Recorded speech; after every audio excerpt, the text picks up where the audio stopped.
Tehran Book Club. Doesn't that sound kind of like, well, a spy thriller or something? Yeah, you'd think so, wouldn't you? But no spies here today. Instead, we're diving into a world that's still pretty intense. Oh, definitely intense. Full of passion and big moral questions and all those philosophical debates that. Exactly. We're talking about Dostoevsky's The Brothers Karamazov. One of those classics that just grabs you. And the thing is, you don't even have to have read it to get a lot out of this deep dive. Right, we're going to pull out those insights about human nature that make it so timeless. So let's start with the core of the story, the Karamazovs themselves. Yeah, they're not exactly a Hallmark movie family. Give us a picture of this family. Who are they? Well, you've got Fyodor Pavlovich Karamazov at the head of it all. Despicable guy, really. Okay, so not winning any Father of the Year award? No, not at all. He's wealthy, owns land, but driven by, the worst desires and just creates chaos everywhere. And his sons. Yeah. He has 3, right? Right. Dmitri, Ivan, and Alyosha. And they're all so different. Like, Dostoevsky took the core parts of human nature and just split them up into 3 people. That's fascinating. Tell me more about these brothers. Well, Dmitri, the oldest, is impulsive and passionate, but also really flawed. The classic eldest son. Maybe, haha. But he's completely obsessed with this woman, Grushenka.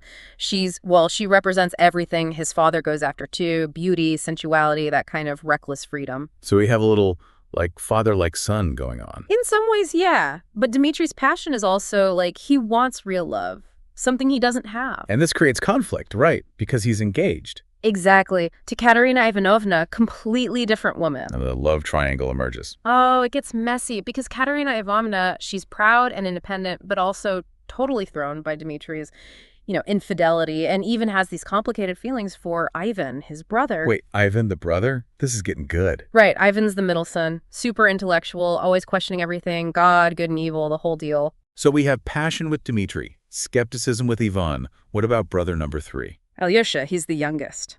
Complete contrast to both of them. In what way? Well, he's a novice in a monastery, seeking spiritual guidance, gentle soul.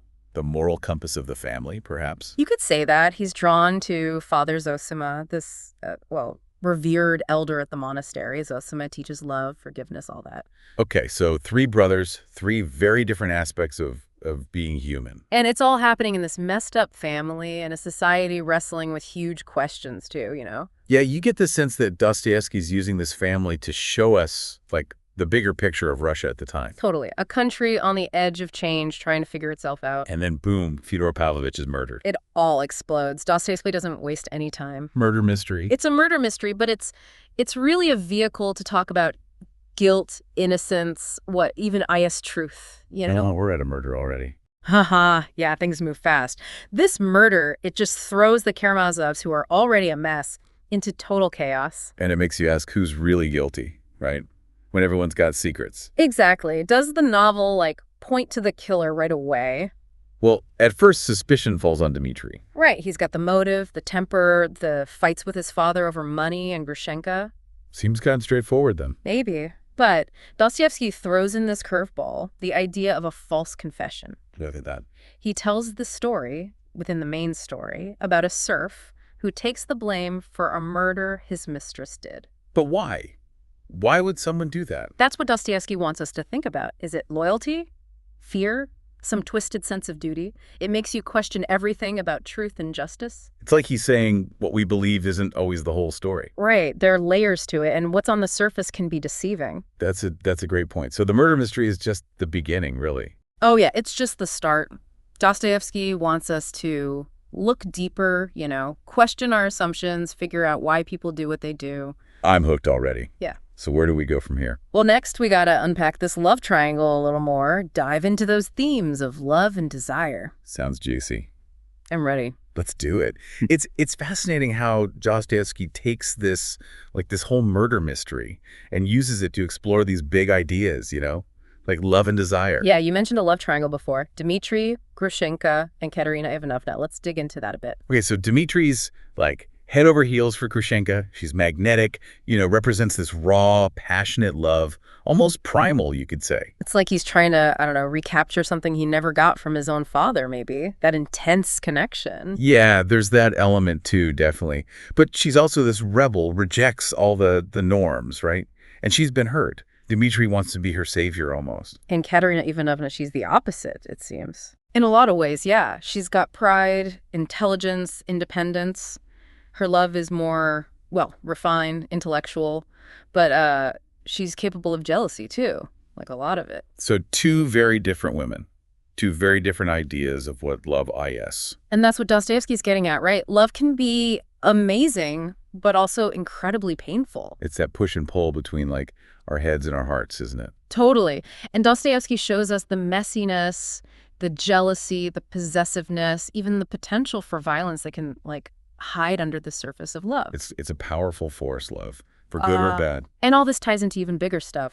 Faith, doubt, We see that with Father Zosima and Ivan. Right, Zosima being Alyosha's mentor. What kind of role does he play in all this? He represents this like unshakable faith in God and humanity, believes in love and forgiveness no matter what. Huge influence on Alyosha, who's drawn to that goodness. But then you have Ivan, who's, well, kind of the opposite. Ivan, he's brilliant, but so tormented. He rejects God, argues that if there's no God, then, well, anything goes. There are no rules. It's a dangerous way of thinking, isn't it? It is. His poem, the Grand Inquisitor one, it's like an attack on organized religion, blind faith. So faith versus doubt. Playing out in their minds, but also in Russia itself at the time, right? Absolutely. Russia was going through it back then. So much change, people questioning everything.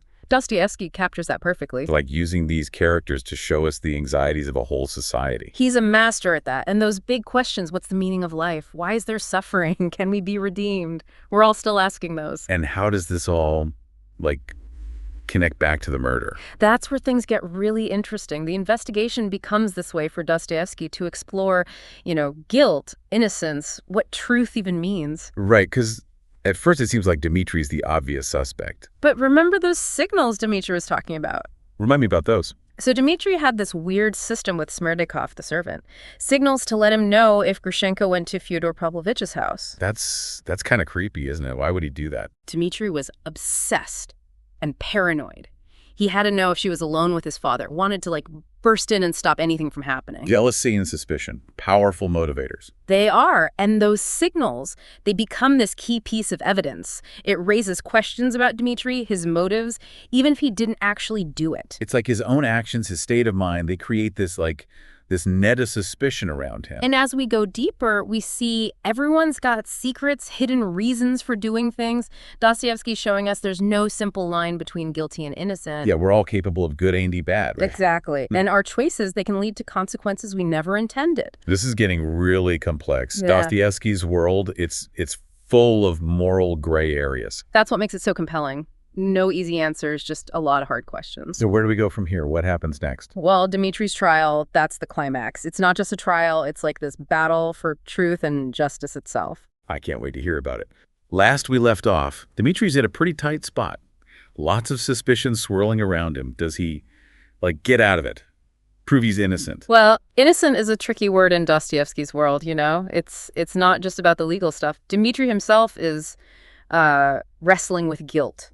His actions, Katerina Ivanovna, the stolen money, chasing after Grushenka. So even if he didn't kill his father, he's still carrying a lot of baggage. Exactly. Moral guilt, you could call it. Does he find peace? That's the question. Does he? His journey's rough, man. He takes off with Grushenka, looking for escape, throwing caution to the wind. But even their love, it's got this darkness to it, like it can't last. What about Alyosha? We haven't heard much about him lately. Where's he at in all this? Alyosha's changing too, going through some deep stuff. Father Zosima's death hits him hard, and he's trying to figure out how to live by those teachings, love, compassion in a world that seems to be falling apart. Heavy stuff for anyone, let alone a young guy. No kidding. And yeah, he has his doubts, especially when Ivan starts laying out his worldview. It gets pretty bleak. What does Ivan say? Ivan basically says, if there's no God, then nothing matters. Morality, good and evil, it's all pointless. He even hints that he's thought about, killing his father. Whoa, okay, that's dark. Yeah, it's disturbing. Ivan's going down a bad path. And it makes you think, what's free will even mean? What happens when we toss out those moral rules? And honestly, it makes you wonder if Ivan's more involved in the murder than he admits. So many secrets, so much uncertainty. Does the truth ever actually come out? The trial, Dmitri's trial, that's where it all comes to a head. And it's not just a trial, it's like this huge, dramatic fight for truth and justice, everything Dostoevsky's been building towards. So, like, it's more than just a legal thing. Way more. The courtroom becomes this, like, a symbol of Russia itself. Faith versus reason, old ways versus new, guilt and innocence. It's all there. Does it provide any answers, though? That's the thing. There's a verdict, sure. But those deeper questions, the ones Dostoevsky's been poking at all along, they don't really get solved. He leaves us thinking, makes us wrestle with human nature, how truth can be so slippery, and whether redemption's even possible in such a messed up world. This has been, wow, a lot to take in. Yeah. What do you think, like, what's the main takeaway for us from the Brothers Karamazov? For me, it's that life's not black and white. It's shades of gray, morally speaking. There are no easy answers, and even the good guys have darkness in them. Dostoevsky forces us to question everything, to confront the big stuff about life, and to try and be compassionate even when it's hard. It's like he's saying, engage with the world with all its messiness and never stop searching for meaning. Yeah, exactly. And even though the book's, almost 200 years old, those themes, love, loss, faith, doubt, guilt, redemption, they still resonate today. Because they're about what it means to be human, you know? If you haven't read The Brothers Karamazov, this deep dive's hopefully made you curious. Go check it out. It's a powerful book. You won't regret it. And hey, maybe it'll inspire you to start your own book club. Could be anywhere. Doesn't have to be Tehran. That's a great idea. Yeah. Until next time, everyone, keep exploring, keep questioning, and keep those minds open.